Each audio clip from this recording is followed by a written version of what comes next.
What's up, everyone? Thank you for tuning in to episode 5 of Lattes with Lindsay for the second season. It's been an amazing journey thus far, and we have Jaime Glassman today.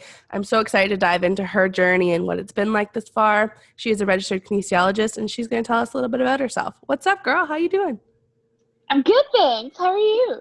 I'm good. How you doing on this? I don't even know. Like, it's almost fall, but not fall. It's very confusing. I know I'm excited to be here. I'm excited that the weather's finally cooler so I don't sweat through everything. It's fantastic. This is these 4 days that it's gonna last are like my favorite time of year, so it's good. I know. Well, on Wednesday, it's supposed to be like 30 apparently, so it's gonna be crazy. Yeah, it's always keeping us guessing. I always like staying on my toes anyways, so it helps. That's the story of our lives, seriously. Yeah. So why don't you tell us about yourself? Who are you? So my name is Jaime, with the I in the middle, which is usually confusing for everybody. I've been a registered kinesiologist for I think like 8 years now, but who knows? This full year has felt like 40. I've worked in most of the areas that either kins would assume to be working in or other areas that you wouldn't even expect. I've worked with just in a general gym. I've worked in different types of clinics. So a physio clinic, a medical clinic doing like stress tests and other medical tests. I've done fitness testing for firefighters. But most of my experience has been working in an orthopedic clinic, working mainly with people that have been in car accidents, WSIB claims, or general like aches, pains, injuries, disabilities, whatever, what have you. I've seen it all. I've also done the disability case manager thing, which gave me a lot of experience doing like functional capacity and physical demands analysis. So I really got a good understanding of either not only like what limits someone from functioning and being able to do their job, but also like their recovery, medications, all sorts of things. It's not just injuries, which surprise, surprise to kins, there's more things out there. No, I'm just kidding. But being able to really like help people like see what they're struggling with mental health, physical illness, all sorts of stuff. And right now I'm focusing on trying to create online programs that people can do at home, that kickstart people's ability to really reframe what exercise is for them, especially with people with chronic pain, getting people to start moving in a safe way and how to progress your body as opposed to just feeling like you need to either subscribe to fitness or you don't, because there is an in-between. Yeah, there honestly is. That's for sure. And that's amazing. Where'd you go to school? I went to Guelph. I did my undergrad in human kinetics at Guelph, which was the best. And I very much went there because of all the places I heard it had the best food. So yeah, that was like very much the driving force for me. And like the added benefit is that we got to do like the full body, like anatomy dissection. So kins got priority to that at Guelph, which was unreal. And then after that, I also went to Humber College. I did a post-grad because you come out of university and you're like, okay, I'm so smart, but I don't have any skills like at all. I don't know how to be a person. And I know that like research was not going to be my path. So I did exercise science and lifestyle management, which was one of the first of its kind, really. And it was created with the intention of writing the new kin exam. So I think I wrote maybe like the third sitting of the kin exam in Ontario. So that was pretty cool. And I got to learn like not only how to like work with a person, but also how to work with different types of people, get more hands-on experience with different types of testing. We had like a whole course on like EKG interpretation and stress tests and all that stuff. So that was fun. Wow. Yeah, like it was really cool to see kind of not only like get all the pieces from my like really clinical and not clinical, but really, what's it called? Science-based and theory-based program and actually be able to take all of it and like use it practically. So that was really cool. Yes. And honestly, that's the coolest thing about education is when you're finally able to like apply it, because once you're registered, you're like, okay, now I can actually like use this in real life, not just like Yeah. clinical experiences. But that's wicked. What kind of food was your favorite for school? What was your go-to? My food? Oh my God. So there was a like building called Creelman, and it was like the mecca of food. And I still have like plates that I've taken from there. Like plates, cutlery, because they gave you that. And I'm like, cool, like I can just take this home, and then I just never gave it back. So I love it. they had like a wood burning pizza oven that like you could like Mm, pick which toppings you wanted, and then they'd make it, and then they'd put like pesto around the crust, and then also like Parmesan cheese. And I'm just kind of like, yeah, no, this is the best day of my whole life, like every time. it honestly, like food is everything when it comes to studying. Like when I was in college, my God, like food, if I didn't have like a snack beside me or like I would buy something from Bulk Barn and I would purposely buy a certain amount, and then if I got questions right, then I would get them. But then there were days that like I couldn't even eat it because I was doing so bad with studying because I was distracted or whatever. But yes, food is literally everything during school, I have to say. That's so interesting. Honestly, I wish I had that much self-control. I was just like, oh, I just have unlimited access to Tostitos and cheese dip. Like, yeah, 100%. Literally the most unhealthy choice in the world, but I it was know, I know. delicious. It made Secretly, me your student happy. loan goes like 90% towards food. Exactly. It's Honestly, really to keep us over sustained so that our brains continue to function and we're too distracted to I know. And realize what what we've gotten ourselves into. I know. What is it? Like what is it? The 15 freshman 15? Is that what they call it? Yeah, or in When my you get case, like the freshman 22. Stop. Oh, yeah.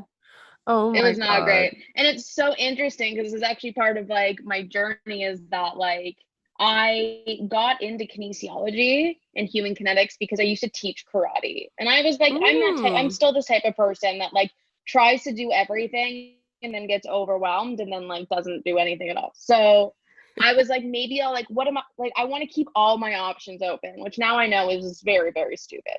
But I was like, maybe I'll be a doctor and a lawyer. And I'm like, I thought I was the best. I don't know. Either way, I was like, maybe. I think I'm smarter than I am when you're like 17, you know nothing about the world yet. Cool. But yeah, I was like, well, I don't know what to do. And then like a guidance Mm. counselor I was talking to them one day and they're just like, well, like you teach karate, you've taken karate for most of your life. Like maybe this is something that you'd be interested in. And I like had no idea what human kinetics was. I was like, let's just do exercise science. This seems cool. Like someone told me to, they must know better than me. Cool. So I did and ended up at Guelph and had no idea. Like I was fine. I started like as I was going into university, I started to feel like things about my body that like I'd never really noticed before, like some Mm. cracking in my shoulders, some stiffness. And then once you go from like I did karate like 2 hours a day, like 6 days a week for years, and then you go to university where you're like, I have no structured exercise requirement. So I went from being that to like a human equivalent of a potato, especially with all the salt from the Tostitos and cheese dip. I just like, human potato, Oh my very God. salty. Anyways, I started to notice all these things about my body that were frustrating. Like either like I was Mm. just in pain, I'd get horrible migraines, neck Mm. pain. I'd try to like, and once you gain that weight, you're like, okay, I want to try to like work it off.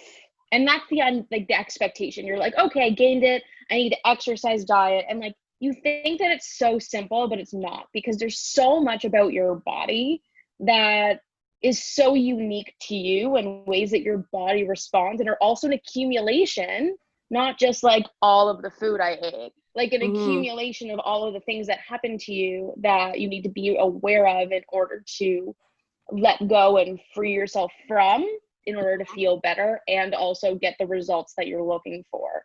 And at the time, I didn't really know that much, but as I was learning through school, I was learning all these things like once you stop moving, you can start to see these things that were going on in your body that weren't a problem because you were active. But on the Mm. other side of that, when you're active, it actually protects you. So there's so many things biomechanically that could be like quote unquote wrong with you, but it's really not an issue because it's just something that's structurally unique to you and is only an issue if you're not staying mobile and strong. So this is where it comes in, is I'm a big advocate for, body acceptance and not focusing on body image and using other metrics other than weight to show your success and use exercise as the modality it can be for so many other things and show people how their function is.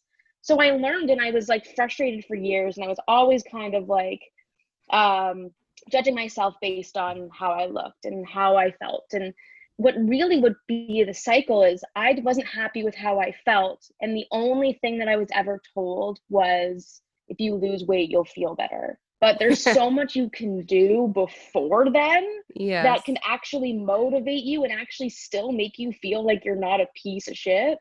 Other than that. And it's so important to realize that, because so much of what I do is showing people that there are options for them. They don't have to suffer. They don't have to do the most intense option. We can actually create options for you, for your body, where you're at now, and that you don't have to be where you're at now. You can be more than that. But we just have to figure out where we're at now, where we want to go to, and then we can manage the evolution as we go, and that's okay. So it's really just about creating that safe space for people. I think that's beautiful though, because I think, from my personal training background and mobility and stuff, I find that a lot of people who are in the industry of health really do focus on losing weight or how to shred, like everyone is so obsessed with getting to this point of smaller or more fit or more toned, which is all great. But I've also had conversations with people who are fit and who are toned and who have the perfect bodies. And know what? Their mind is not perfect, right? So if you're able to open their eyes to not only seeing that it's not a lose weight journey, but it's a whole lifetime journey, because that's another thing too, is that people always think about the short-term stuff. And if you go on a diet, it's short term, and then 9 times out of 10, you'll gain all the weight back anyways. So you have to make it like a life journey. And it's just pretty interesting that when you have people who are motivated to help you in ways not just to gain that goal of losing weight, that is beautiful, because it's so much in the mind as well. Like you really got to like figure out the uniqueness, like you said, of an individual, because they may get to that weight pretty easy, but then their mind still thinks that they're that other size. So you got to really balance out that person. And that's great that you do that, because I think that's really important. Thank you. A lot of what I've gotten with like working with my clients is really taking out that focus and finding out what they want to be able to do.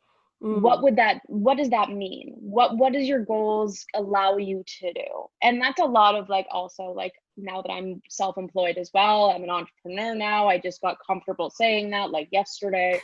It's been 1.5 years now. I'm like, cool, I'm an entrepreneur, like still awkward about it. That's just me though. But at the same time, I feel like it's interesting because once you really get deep with the person about what they want to be able to achieve and what they want their life to be, there's so much more option and there's so much more flexibility. And I've been learning a lot about periodization, because a lot of how periodization can be implemented for sport can actually be really effective for training for general population or people with illness, disease, or chronic pain, because you need to factor in their performance and also making sure that you're making rest a priority. So if you're, for example, working out like 3 times a week and you are kind of getting rest, but you're so focused on getting your goal that you're just pushing yourself too much, and you don't take a week off, or you don't take any rest, or once you do take a break, you feel guilty about it. So you associate that with something negative. It actually hurts your body more, and it keeps you in this like acute phase of like inflammation, and actually puts you at higher risk of injury. So like there's so much there, whether like you're at the end where you're just like mentally like, this is what I need to do and I feel guilty, or if I'm not doing all or nothing, or if you're just don't know any different and this is just what you believe to be true. Mm. There should be other options for people. And that's also led me into learning a lot about the menstrual cycle. Oh yeah, 'Cause that's a it's big one. Big one. huge. And it's so much that people don't talk about, that we can actually like periodize our exercise programming based on where we're at in our cycle. And Yes. especially for people in like, for, women, people in the trans community, where they like, people might not associate themselves as like feminine or based on their biology, but those biological factors can help based on how they're feeling. So a lot of where I'm motivated to help is creating programs that are inclusive to really make people feel heard, really give them that validation that like, you know what, like these are things that are factors that can affect you. Mm. You should be advocating for yourself to your doctor, and I believe you. So let's do something about it and create programs for you that are actually really specified to something as that specific to their life. And Damn, I was that's listening amazing. to it's constantly like a learning opportunity too, especially when um you're learning about chronic pain, about different types of like ways that people identify in themselves. Because whether Hmm. it's, they can identify by their disability, by their pain, by their gender, and you don't have to, in terms of that, labeling yourself as one thing. Hmm. And this is always such a difficult conversation to talk about because I'm still learning about it too. And I'm always excited and looking forward to hearing feedback in that capacity as well. But I think it's so important to really start to unveil that, the healthcare system, and say, you know what, there's a lot of holes here. Hmm. You're not being treated the way that you should be. Just something as like, basic as being heard in terms of your concerns and having all of the factors of who you are be important. Hmm. So that's kind of where I'm at. And it's complicated in terms of chronic pain because there's so little research on the types of exercises that are so helpful for these things. And I feel like Yes. the missing link, especially for people that do get a menstrual cycle, is really just listening to your body that way and Hmm. using those as opportunities to get that rest. And that's the end of my TED talk. TED Talk. That's amazing. I think that's honestly beautiful though, because I mean, you said it yourself, everyone is learning, right? Even as an individual, you are constantly learning about your own individual menstrual cycle, I'm sure, as well as other people's who, you're working with, and building that rapport and building that respect, and owning the fact that each person is so different. And I think when people finally realize that, instead of creating generic fitness plans or generic nutritional tips and tricks, I think it's really important to dive into the individual themselves and then open up that kind of Pandora box and see what is really inside of that person to overall obtain their goals. I think that's amazing. Thank you. How do you make your clients more accountable for their goals and obtaining their goals? That's a really good question. It's really different for each person. It really depends on what motivates and excites them, and that's really about getting deep with them. Whether it's um, something that I probably struggle with the most is like setting those boundaries, because I just care so much about all my clients, and when you see them like Hmm. so frequently, or just like you build that relationship with them, and you want them to succeed. Hmm. So I find that the best thing that I've been able to do with that is being like, if you want to keep yourself self accountable, here's a couple options. We can use apps. So whether it's like MyFitnessPal or Fitbit, and I've been using this new app called Heads Up Health, where it integrates all your data. It integrates all of your data from Fitbit, Apple Health, or Ring, whatever you have. And it's also really good for people that like have diabetes or heart disease that are managing their blood sugar. So there's apps that do that. There's apps for your menstrual cycle. There's apps for to keep you in ketosis as well. There's like a fasting timer for intermittent fasting. So it's an all-encompassing thing, and Oh, it's a wow. really, really, really new software as well. So I find that that's one way that I'm trying to integrate into my clients and patients process, so that if they have those types of technologies, that they can just sync it, and then we can see things like their sleep and their activity and how they overlay with each other.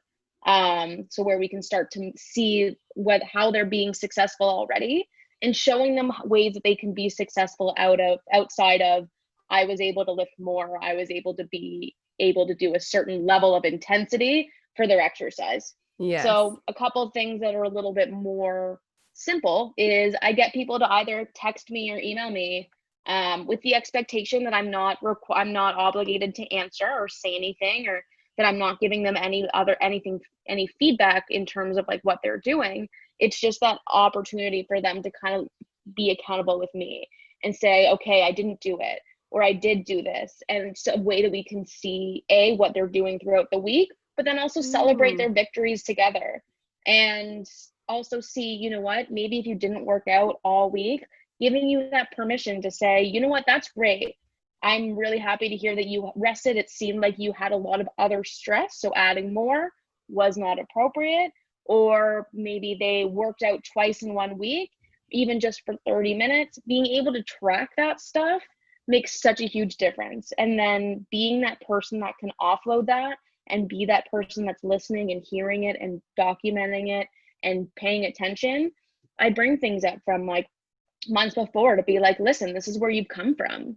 So even if you feel like you've had a bad week, or you feel like things are a little bit harder this week, here are the factors that might be contributing that. And that's not about you personally. That's not about whether or not you've been successful or you failed. It's much more complex than that. And there's so much more room for success and positivity.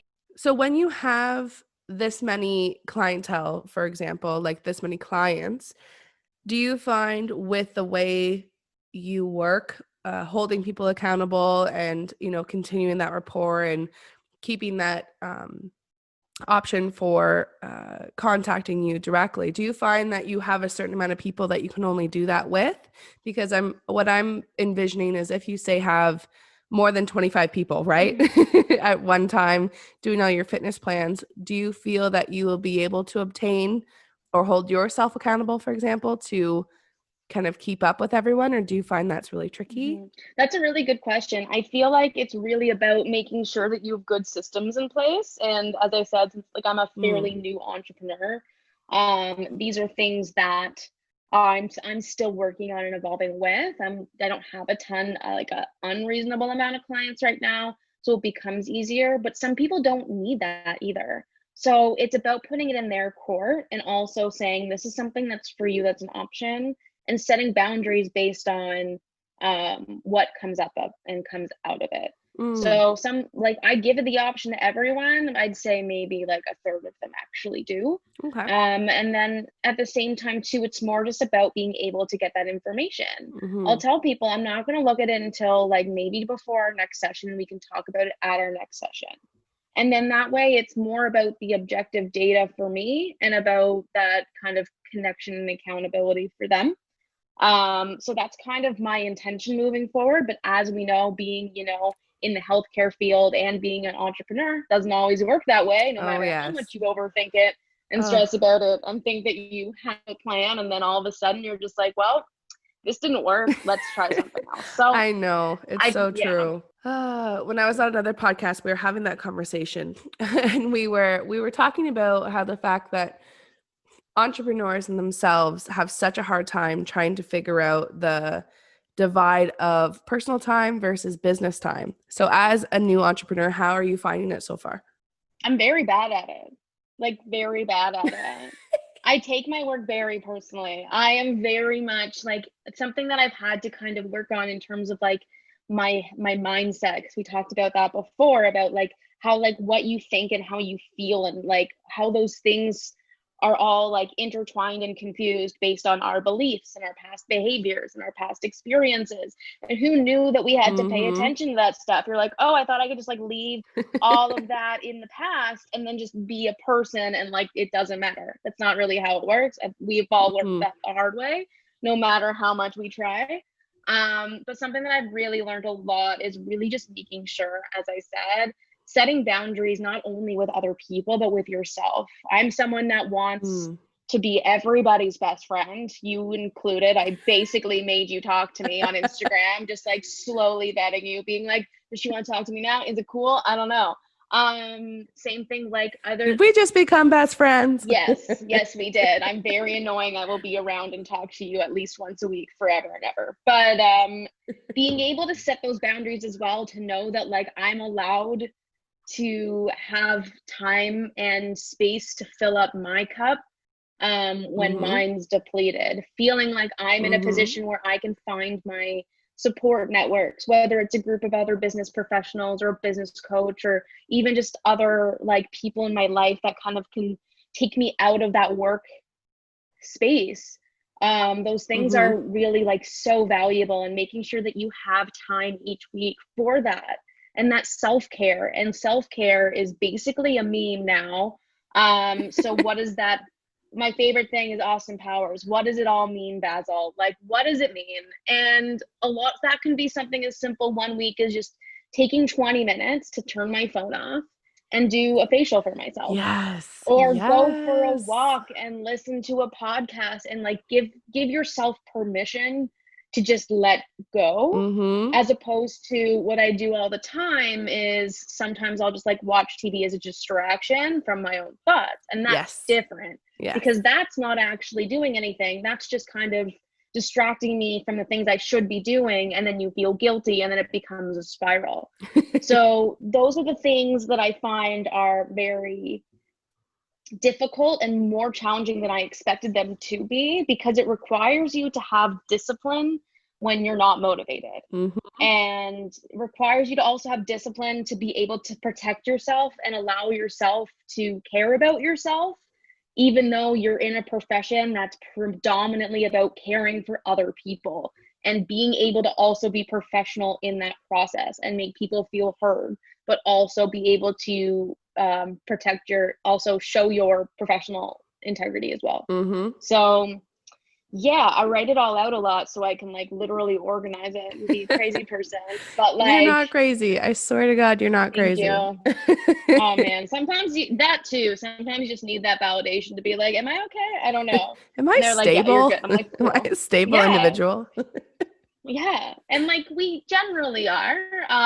It's just sometimes things can be, when you're in the shit, pardon my French, it sometimes can feel like it's all over the place. And another podcast episode with you've been on 2 RMTs and a microphone.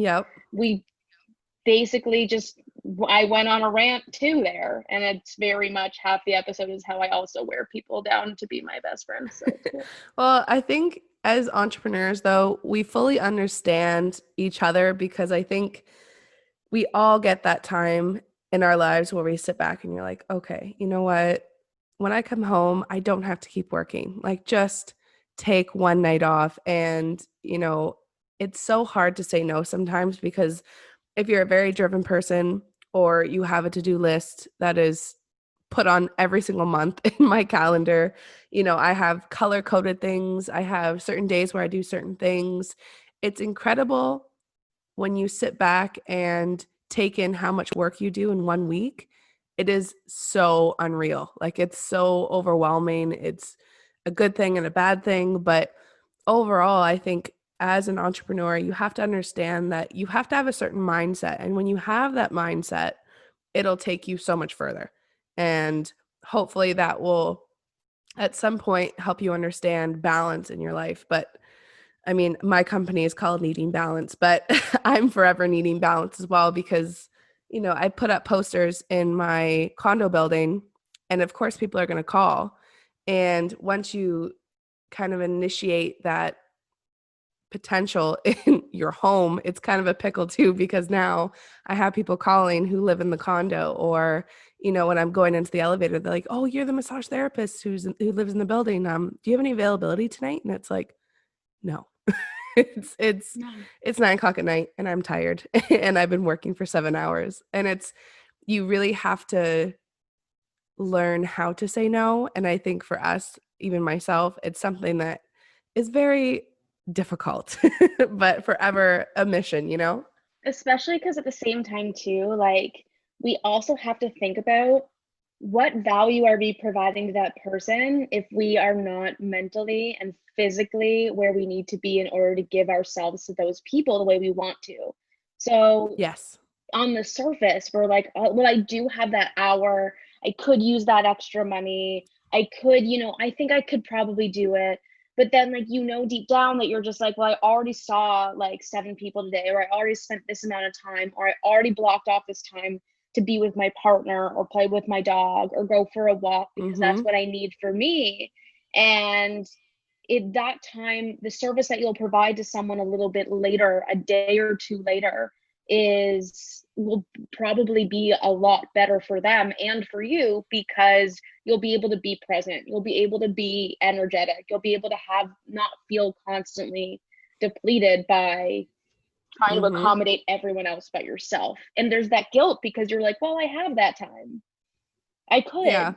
But they don't have to know that. It's not lying, because you are allowed to sleep and have time to eat and have unavailability that's not just filled with patients or things that you have to do that make you money. Mm-hmm. So I feel like that's the Yeah. hardest part, especially being an entrepreneur now, because the previous business models were, as long as it's making you money, you're successful. And then you're Mm-hmm. burnt out and going crazy. And you're just like, wait, this doesn't feel like a life. Exactly. What is life, honestly? What is life? Because I think what I think about sometimes is the fact that people always ask me, they say, "Oh, your hands must be so tired by the end of the day. Like, are you not like so tired after the end of the day? Or like, do your hands not cramp at some point during the day?" It's always the same questions. But I think what people forget too is that every hour, for example, for massage, every hour they're literally taking everything out of you, physically, emotionally, mentally, everything. And then you have 50 minutes in between that to write your notes, reset your table, reset your mind, and then go into the next treatment. And I think people tend to forget it's not just a physical job. It's not just my hands. It's my mind that's constantly going, trying to keep you calm, trying to, make you be happy with your treatment or fulfill whatever need you needed for that therapy. So it's so tough sometimes. So how do you find when you go home by the end of the day, do you have certain things that you do to clear your mind or to relax your mind at all? That's always still a difficult thing, especially since a lot of right now is still me at home. I don't really Mhm. get that separation right now, being able to go out and have my day and then come home. My home is my workspace too. So what I'm Mhm. trying to do is and by trying, I mean that this isn't a process, as opposed and not setting super harsh expectations on being perfect at it, because I know that has always failed for me in the past. Trying to limit my time on social media.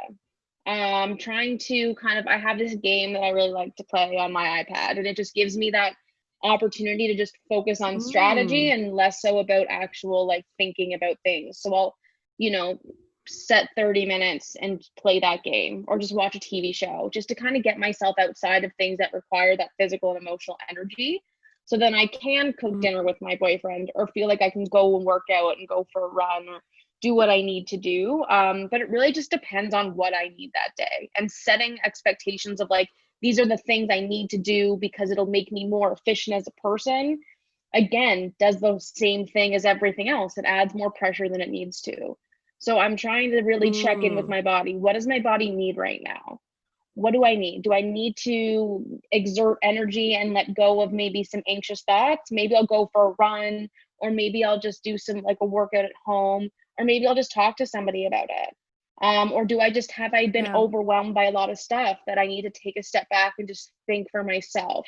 Need to go for a gentle walk and just like listen to a podcast for an hour. Go outside and just like sit on a park bench and just watch the birds. Like things like that make me feel like I'm filling up my cup again, instead of things that are just distracting me from what I need to do, or feeling like I'm Mm. procrastinating, because that boundary that I'm still working on, because I am not perfect, obviously. I don't know if you can tell, because some people might think so.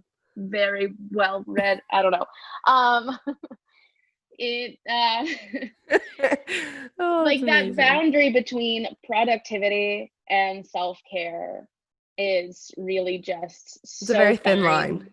It's a very Yeah, thin because line. I'm just like, Yes. am I just distracting myself and procrastinating, or am I actually doing something that like makes me feel good and actually gives my brain a break instead of Mm-hmm. distracting me from feelings? Who knows? There's so much stuff. So it's Yeah. a process. Journaling helps, but then I also get bored of writing, so it's like process. Yeah, honestly, it's a continuing, like forever. I think we'll be continuously learning about self-care. Like I talk to people who are 50 years old and they're still learning what self-care is. You know what I mean? So it is always going to be a process, but learning to be patient with yourself and understanding like in this moment, I don't want to do anything. Like I have no interest in doing anything for 1 hour.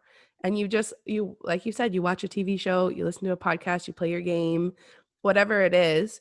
And, I find sometimes when you have someone in your life, whether it's a family member, a dog, a boyfriend, it's almost great because then you can actually use them a little bit and say like, "Hey, like, do you want to have dinner tonight or do you want to go for a walk?" Because then you also are holding someone else accountable for the same time frame and you are eliminating that chance of working for that hour, which you probably would. So it's nice to kind of have a chance to get outside and push yourself to be uncomfortable sometimes, but I agree. I agree. Yeah, that's the one thing like that you don't learn in school is how to be a person.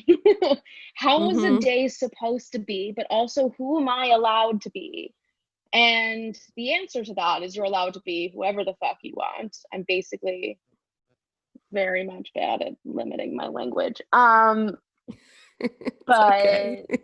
But but that's really the hard part is really letting yourself go from your expectations. I don't have to be anything than what I want to be for myself. And sometimes even just taking some space to figure out what do I like? What makes me feel good?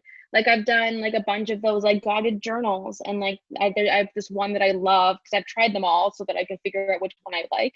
Much like when I was going into university and I was like, maybe I'll do everything. I could have a smorgasbord. And then you're like, I'm just always going to be perpetually confused.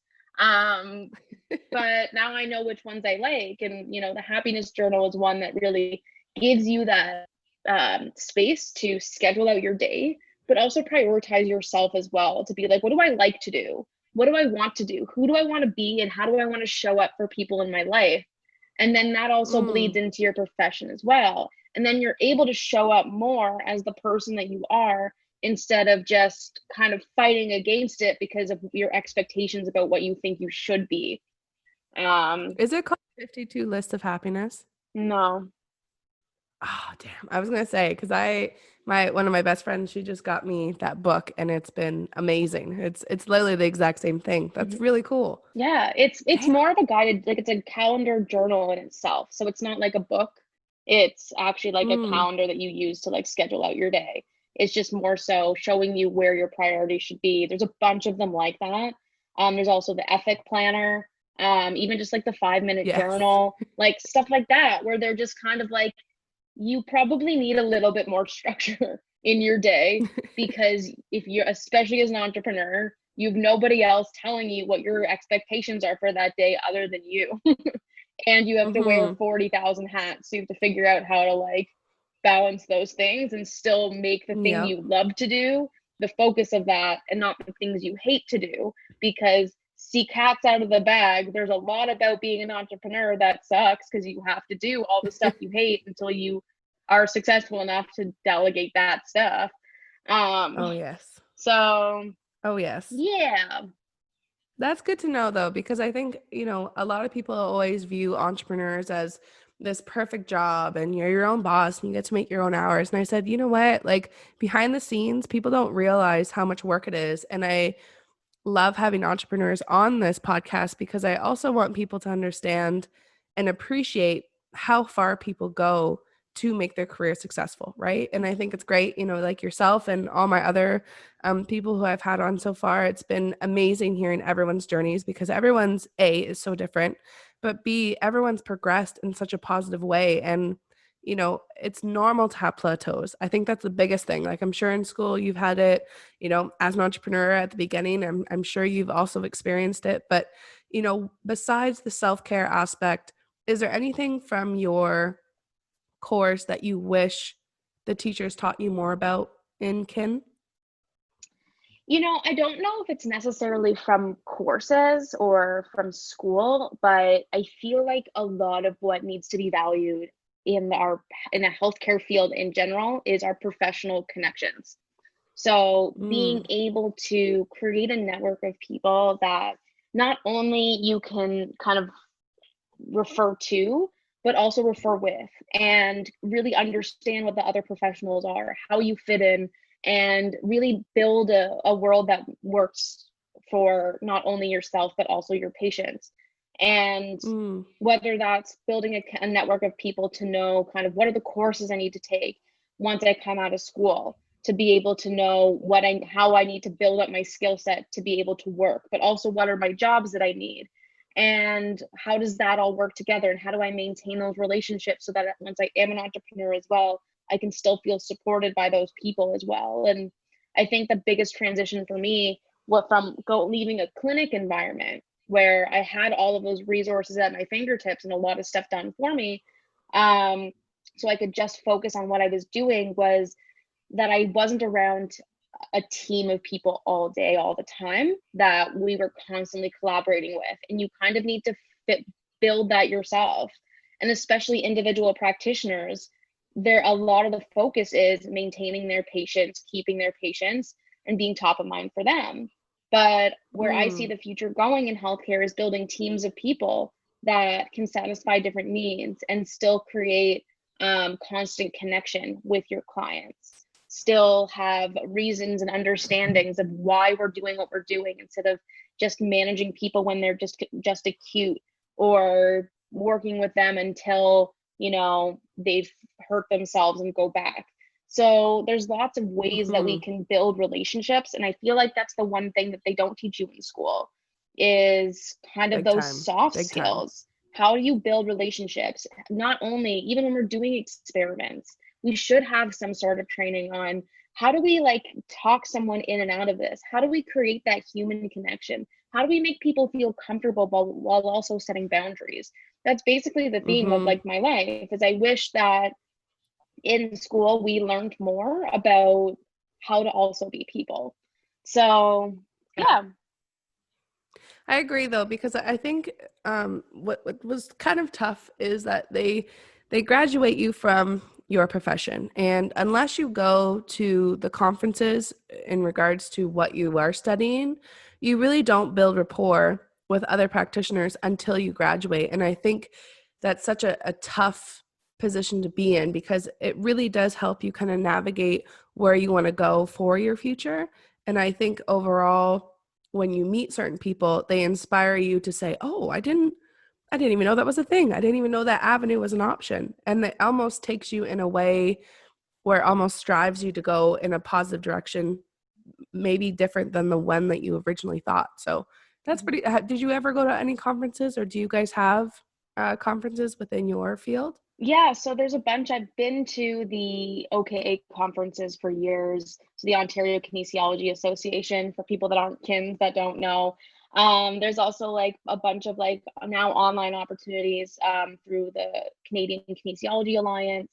There's a Facebook group right now called Connected Kinesiologists, which kind of brings all of the kinesiologists together to give people some clarity, some options. And I'm currently working on kind of building out more resources for students, because I've talked to a lot of students so far, and they don't know what their options are. They don't know what they can do. And a lot of it really doesn't exist. It's, you could either work as a PTA or in a gym, but there's all these things that you can contribute to, but they're just not available as job options. You have to make them. You have to have enough of an interest to go into that area. And especially, as I said, someone that wants to do everything. And a lot of that is defense mechanism. It's a safety thing where I'm like, I need to have options.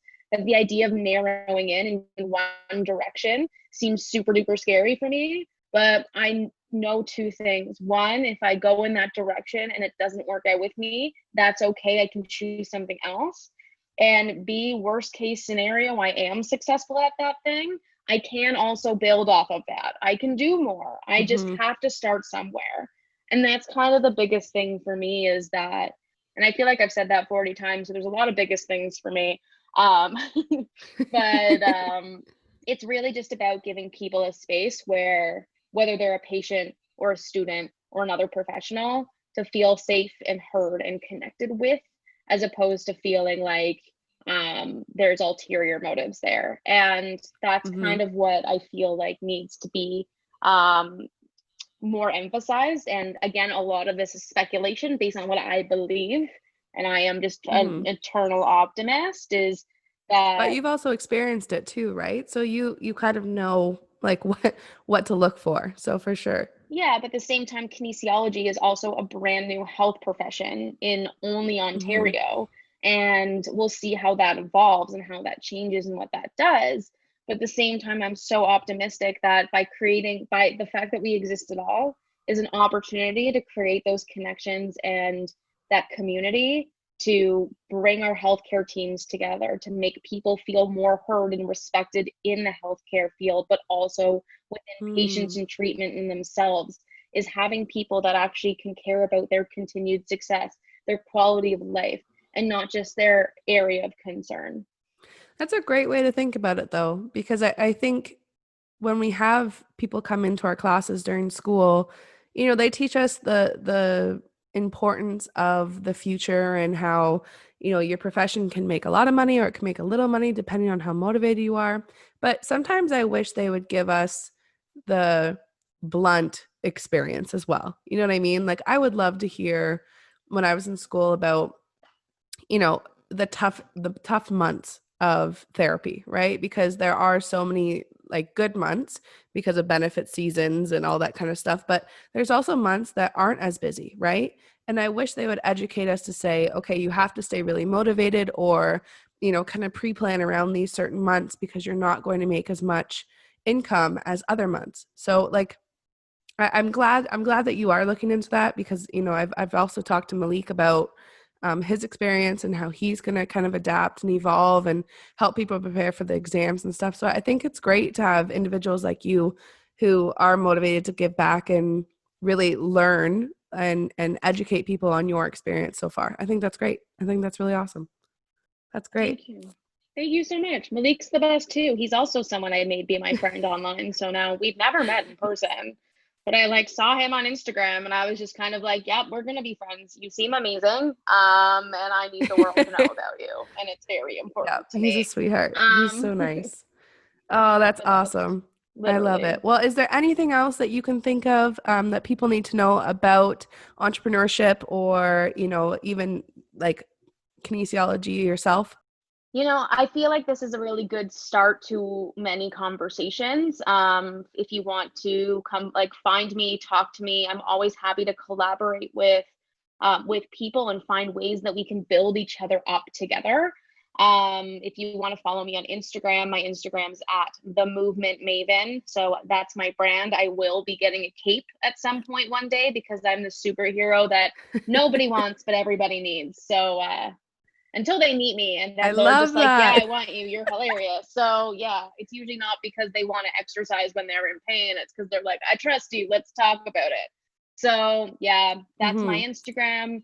Yeah, it's constantly an evolving thing. I don't know. I think I said a lot. I know. The ball just keeps rolling. That's the only thing that matters. As long as the ball stays rolling and motivated, that's the biggest thing we can do. That's all we can expect. That's what inertia is. So it's great. Yay, science. I know. Yay, science. Well, honestly, thank you so much, Jaime, for coming on the show. I really, really appreciate it. I know everyone else will. I hope everyone feels inspired and motivated to keep going within their careers because the opportunities are endless. And who knows what can happen for the future? We could be working together. We could pair up. We could be best friends later in life or right now. Who Yeah. knows? But I really, really appreciate it. And thank you so Well, much. thank you for having me. Yeah. Welcome to the Best Friends Club. Hashtag Best Friends Club. So I'm going to start that. Yeah. Thank you for having me. I love it. Thanks, guys, for tuning in. Have a great day.